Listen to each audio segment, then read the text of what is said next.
Hola a todos y bienvenidos a este nuevo análisis. Hoy nos enfrentamos a uno de los retos más apasionantes y, la verdad, más exigentes para los que nos encanta la pesca en el mar. Vamos a hablar de la dorada. Es una especie alucinante, de las que te ponen a prueba constantemente. Yo os digo una cosa, para tener éxito aquí no vale solo con lanzar el anzuelo y sentarse a esperar. ¿Qué va? La clave definitiva para atraparla es entender a fondo su biología y cómo se comporta. Si no conoces a tu presa, es imposible diseñar la estrategia perfecta.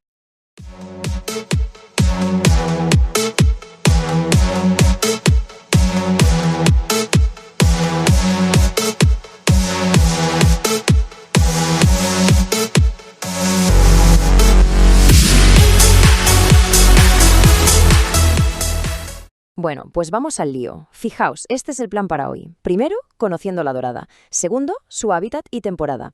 Tercero, los montajes para embarcación. Cuarto, cebos naturales. Y quinto, la estrategia con señuelos. ¡Empezamos! Vamos con el punto 1. Conociendo a la dorada. Biología de un cazador.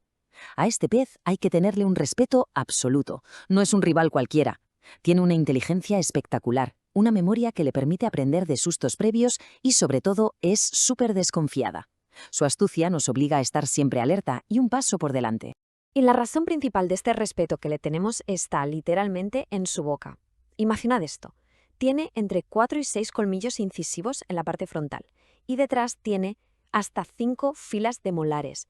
Es un auténtico cascanueces submarino. Esta mandíbula tan bestia le permite triturar caparazones de crustáceos, ostras y almejas sin inmutarse. Y claro, esta misma potencia biológica es la que explica por qué, si usas un anzuelo débil o de mala calidad, te lo va a dejar completamente aplastado. Científicamente se la conoce como Sparus aurata. Y lo de aurata le viene al pelo por esa pedazo de franja dorada que tiene entre los ojos, que parece que lleva una corona. Pero ojo a este dato que es una auténtica locura. Es una especie hermafrodita proterángrica. ¿Qué significa esto? Pues que todas, absolutamente todas las doradas, nacen siendo machos y funcionan como machos su primer o segundo año. Pero cuando superan los 600 gramos de peso, más o menos, ¡pum!, cambian de sexo y se convierten en hembras. Un giro argumental tremendo de la naturaleza. Pasamos al punto 2, hábitat y temporada. Rastreando el objetivo. Porque claro, una vez que sabes cómo es el pez, el siguiente paso lógico es saber dónde narices encontrarlo. Y para eso la temperatura del agua es nuestra mejor brújula. Resulta que las doradas son súper sensibles a los cambios bruscos de temperatura. En la costa española, por ejemplo, el patrón está clarísimo. En octubre es cuando empiezan a moverse. Luego, en pleno invierno, por enero más o menos, si quieres pescarlas desde barco te toca alejarte de la costa. Tienes que irte a profundidades de entre 40 y 70 metros, porque allá abajo buscan refugio del frío de la superficie. Y ya para marzo, cuando la cosa se empieza a calentar de nuevo, pues inician su retorno a zonas de muchísima menos agua. Así que el punto crucial aquí es, sabiendo que estamos ante un bicho listísimo, que te aplasta los anzuelos como si fueran chicle, y que en pleno invierno se esconde a 50 metros de profundidad, ¿cuál es el plan? ¿Cómo lo pescamos desde un barco? Es el momento de convertir toda esta teoría en tácticas reales y aplicables. Y esto nos lleva al punto 3. Montajes para embarcación, el arsenal estratégico. Para pescar desde un barco anclado hay que preparar la trampa perfecta. Tiene que ser algo totalmente invisible, pero que a la vez aguante una fuerza brutal. Mirad, el gran secreto de los que compiten al máximo nivel es el fluorocarbono. Es un material prácticamente invisible bajo el agua y súper resistente a los roces. Pero ojo, que hay que ser estratégicos con el grosor de la línea. Si estáis en aguas poco profundas, un montaje ligero de 0,30 milímetros va fenomenal, engaña muy bien. Pero ni se os ocurre usar eso en una salida de invierno a más de 45 metros de profundidad. Ahí es obligatorio subir a un montaje pesado con fluorocarbono de 0,45 milímetros como mínimo, si no, vais a partir el hilo seguro. Ahora, la mecánica de este engaño comienza siempre con el plomo corredizo. ¿Por qué? Pues porque la dorada, si siente la más mínima resistencia al llevarse el cebo a la boca, lo va a escupir al instante. Este sistema corredizo hace que la línea corra libre y el pez se confíe.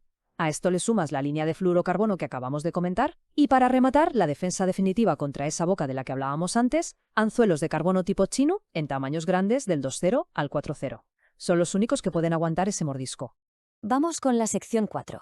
Cebos naturales, provocando la picada. Ya puedes tener el montaje perfecto, que si el menú no le atrae a una especie tan tiquismiquis como esta, no tienes nada que hacer. Aquí siempre hay un debate clásico. Por un lado tenemos los gusanos, como la tita o el americano. Son una pasada, desprenden un olor fortísimo y tienen un movimiento en el agua que atrae desde muy lejos. Pero si lo que buscáis es sacar a los ejemplares verdaderamente grandes, a las veteranas, los crustáceos son la respuesta. Hablamos de cangrejos o ermitaños. Al ponérselos, les activamos directamente ese instinto natural de aplastar cosas. Además, os doy un truco buenísimo. Si tiráis cáscaras rotas de ermitaño al agua, creáis un rastro que las vuelve literalmente locas. Y llegamos a la sección 5, estrategia con señuelos, precisión por profundidad. Aunque lo de toda la vida es el cebo vivo, ahora mismo hay una tendencia que lo está petando: pescar doradas con señuelos artificiales en técnicas como el rock fishing. Para que esto funcione, hay que elegir el señuelo en función de la profundidad con una precisión casi milimétrica.